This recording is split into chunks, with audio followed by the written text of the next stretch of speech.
पाकिस्तान के प्रधानमंत्री का इस वक्त फेवरेट गाना है दौड़ा दौड़ा भागा भागा सा। अपने ही देश के सेना प्रमुख से बचने के लिए नवाज शरीफ दौड़ते भागते फिर रहे हैं।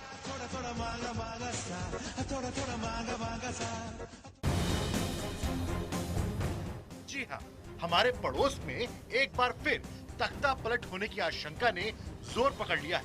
आशंका भी ऐसी कि इस वक्त पाकिस्तान में खलबली मची हुई है। इसी आशंका में नवाज शरीफ को ऐसी बीमारी हो गई है जिसकी शिकायत उन्हें पहले कभी नहीं हुई।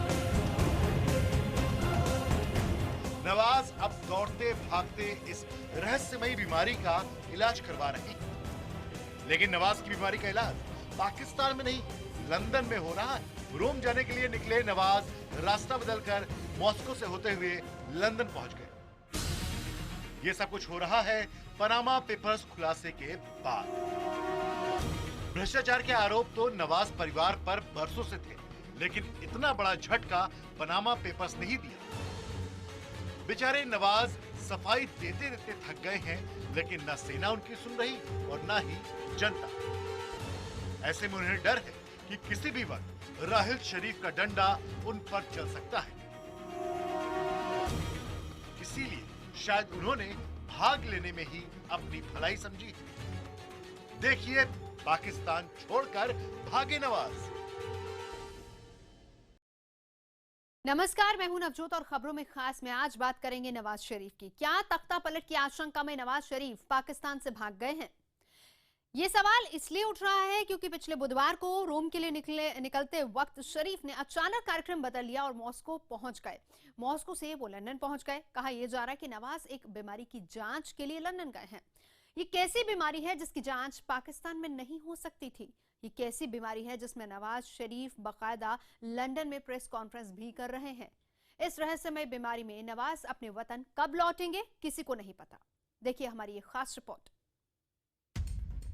क्या पाकिस्तान में तख्ता पलट का काउंटडाउन शुरू हो गया है? क्या पाकिस्तान में अब जनरल राहिल शरीफ की सत्ता चलेगी? क्या पाकिस्तान में चौथी बार सैन्य शासन लगने जा रहा है? पाकिस्तान पिछले कुछ हफ्तों से इन सवालों से जूझ रहा है, लेकिन बीते 4 दिन में जो कुछ हुआ उसने पाक सेना प्रमुख राहिल शरीफ की सत्ता पर मुहर लगा दी है। अब इस वक्त पाकिस्तान में अगर कोई सबसे बड़ा चेहरा है तो सिर्फ जनरल राहिल शरीफ। बाकी चेहरे पाकिस्तान से लापता हो गए हैं। इनमें सबसे बड़ा चेहरा है नवाज शरीफ का। पाकिस्तान के प्रधानमंत्री नवाज शरीफ पहले भी पाकिस्तान से बाहर गए हैं, लेकिन इस बार उनका जाना कुछ अलग लग रहा है। भ्रष्टाचार के आरोपों से घिरे हुए नवाज शरीफ पनामा पेपर्स के खुलासे के बाद बहुत कमजोर हो चुके हैं। जांच की मांग के बीच नवाज शरीफ की हरकतों पर जरा गौर कीजिए। 5 दिन पहले नवाज शरीफ को तय कार्यक्रम के तहत रोम जाना था। रोम जाने से कुछ मिनट पहले ही नवाज का कार्यक्रम बदल दिया गया। रोम जाने के बजाय नवाज शरीफ मॉस्को चले गए। मॉस्को में उन्होंने 5 घंटे गुजारे और कुछ लोगों से मुलाकात की। मॉस्को से नवाज शरीफ लंदन चले गए। कहा जा रहा है कि नवाज शरीफ इलाज के लिए लंदन गए हैं। नवाज समर्थकों के मुताबिक उन्हें हार्ट से जुड़ी कोई जांच करानी थी। सवाल ये कि ऐसी कौन सी जांच थी जो पाकिस्तान में हो ही नहीं सकती, जिसके लिए लंदन भागना जरूरी था। एक सवाल ये भी है कि जब नवाज शरीफ को पहले कोई हार्ट की गंभीर बीमारी नहीं थी तो अचानक कोई बीमारी कैसे हो गई? जाहिर है ये बहाने बनाए जा रहे हैं। लंदन में बीमारी का इलाज कराने गए नवाज को एक ड्रेस डिजाइनर के साथ देखा गया था। इस डिजाइनर ने खुद नवाज के साथ अपनी फोटो सोशल मीडिया पर अपलोड की थी, लेकिन बाद में उसने अपनी इस पोस्ट को डिलीट कर दिया।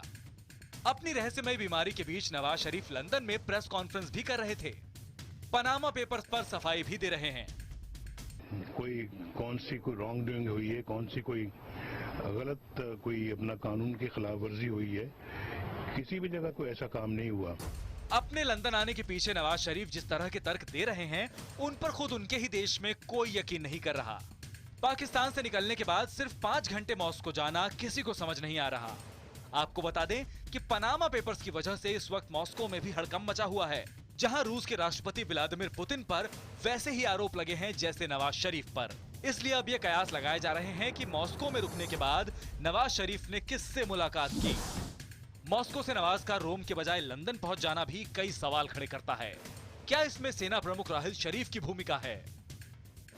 जब से ये जो पनामा पेपर्स का लीक हुआ है, जिसमें कि नवाज शरीफ का नाम बढ़ चढ़ कर आया है फॉरेन लैंड्स में फंड्स डिपॉजिट करने का, तब से राहिल शरीफ जो है वो ज्यादा एक्टिव हो गया है।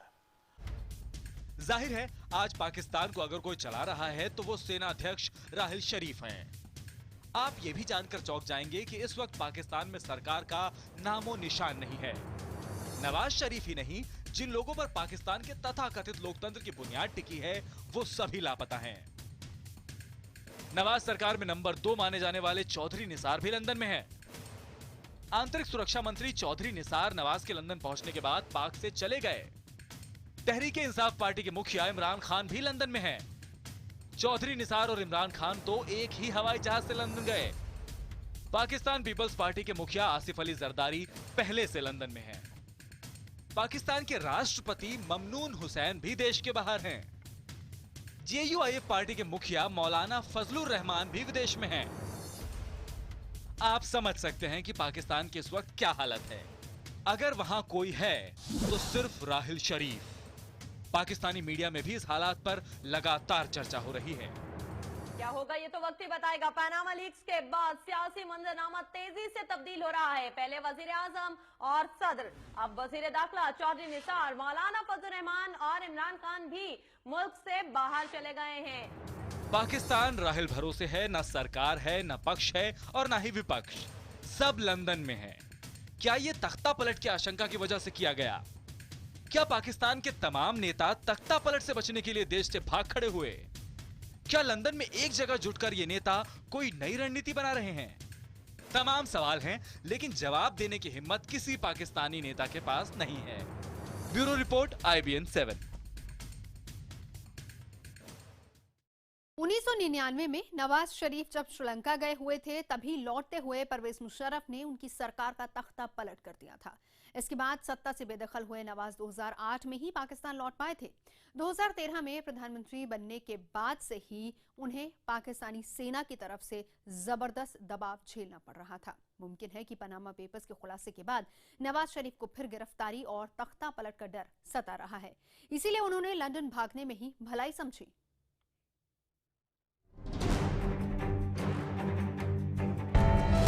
आखिर क्या वजह है कि नवाज शरीफ ने राहिल शरीफ की सत्ता स्वीकार कर ली? किन हालातों की वजह से नवाज शरीफ इतने कमजोर हो गए? दरअसल नवाज शरीफ के अपने काम ऐसे रहे हैं जिसने उन्हें राहिल शरीफ के सामने कमजोर कर दिया। नवाज इधर पाकिस्तान में होते बम धमाकों और आतंकी हमलों को झेल रहे थे, उधर राहिल शरीफ अपनी स्थिति मजबूत कर रहे थे। पाकिस्तानी जनता में अपनी लोकप्रियता बढ़ा रहे थे। ये राहिल शरीफ का ही असर था कि पाक सेना ने कभी भी भारत में हमले करने वाले आतंकी संगठनों पर कार्रवाई नहीं की।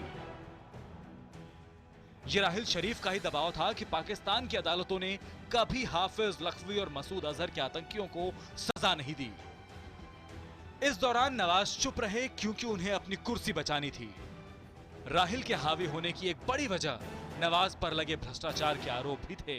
मैं चंद बुनियादी हकायक आपके सामने पेश करना चाहता हूं। पूरी सियासी जिंदगी में आज पहली बार जाती हवाले से कुछ कहने के लिए आपकी खिदमत में हाजिर हुआ हूं। आपको बता दें, पाकिस्तान में अब तक 3 बार तख्ता पलट हो चुका है। 68 साल में से 23 साल पाकिस्तान में सैन्य शासन रहा। 1947 में बंटवारे के बाद बनी सरकार 11 साल चली। 1958 में जनरल अयूब खान ने सत्ता हथिया ली। 1960 में अयूब खान ने खुद को राष्ट्रपति घोषित किया। 1969 में जनरल यहया खान ने अयूब खान को बेदखल किया। 1973 में जुल्फिकार अली भुट्टो प्रधानमंत्री बने। 1977 में जनरल जियाउल हक ने भुट्टो का तख्ता पलट कर दिया। 1979 में भुट्टो को फांसी पर लटका दिया गया। 1999 में नवाज शरीफ का परवेज मुशर्रफ ने तख्ता पलट किया। 2008 तक पाकिस्तान पर सैन्य शासन रहा। जाहिर है नवाज को इतिहास दोहराए जाने का खौफ लगातार सताता रहा है। पाकिस्तान के अंदर इस वक्त एक बहुत ही बड़ा जद्दोजहद चल रहा है, क्योंकि वहाँ पे जो अंदरूनी हालात है वो ठीक नहीं है। और ये जद्दोजहद चल रहा है दोनों शरीफ के बीच में राहिल शरीफ और नवाज शरीफ के बीच में। नवाज शरीफ के लिए मुश्किल ये है कि पाकिस्तान की जनता भी राहिल शरीफ की फैन है। ट्विटर पर राहिल शरीफ के समर्थन में बातें ट्रेंड कराई जाती हैं। राहिल शरीफ भले ही ये कह चुके हैं कि वो सेना प्रमुख के पद से तय वक्त पर रिटायर हो जाएंगे, लेकिन फिर भी उनका कार्यकाल बढ़ाने की मांग की जाती है। राहिल शरीफ को जनता के इस समर्थन ने नवाज शरीफ के हौसले पस्त कर दिए हैं। Bureau report, IBN 7।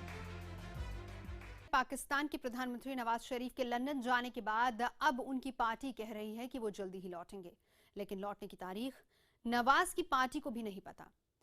ये इस बात का सबूत है कि पाकिस्तान को इस वक्त सेना ही चला रही है। पाकिस्तान के 4 इलाकों में पहले से आजादी का आंदोलन चल रहा है और ऐसे में अब अगर तख्ता पलट भी हो जाता है तो पूरे इलाके की स्थिरता पर बड़ा असर पड़ेगा।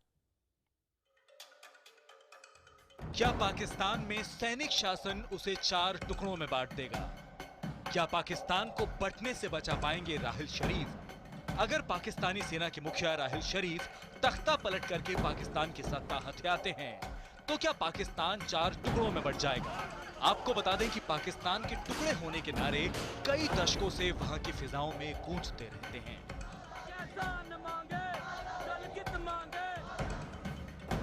इस सच को पाकिस्तान अब तक दबाता आ रहा था, लेकिन सैनिक शासन लगने के बाद विरोध की इस आवाज को फौजी बूटों के जोर से और नहीं दबाया जा सकेगा। कि लोग तो आजादी मांगते हुए कब से कितने हजारों लोग मर गए इस चक्कर में, तो पाकिस्तान ने एक दिन तो खत्म होना ही है। अब वो अगले साल नहीं हो, 10 साल हो या 100 साल हो, ये Pakistan is not a state, it is a state of mind. Bharat के बंटवारे से बने पाकिस्तान में कुछ खास इलाकों और खास समुदाय को ही तरजीह मिलती है। लिहाजा भेदभाव के इस माहौल में पाकिस्तान के अलग अलग हिस्सों में आजादी की मांग हो रही है। ये इलाके हैं बलूचिस्तान, सिंध और अफगानिस्तान से लगा इलाका फाटा। इन सभी इलाकों में पाकिस्तान के दमनकारी शासन से आजादी की जंग जारी है। पाकिस्तान ने POK यानी कश्मीर पर जबरन कब्जा कर रखा है। पाकिस्तान के कब्जे वाले कश्मीर में कश्मीरियों पर पाकिस्तान कैसे जुल्म ढाता है, ये सारी दुनिया जानती है।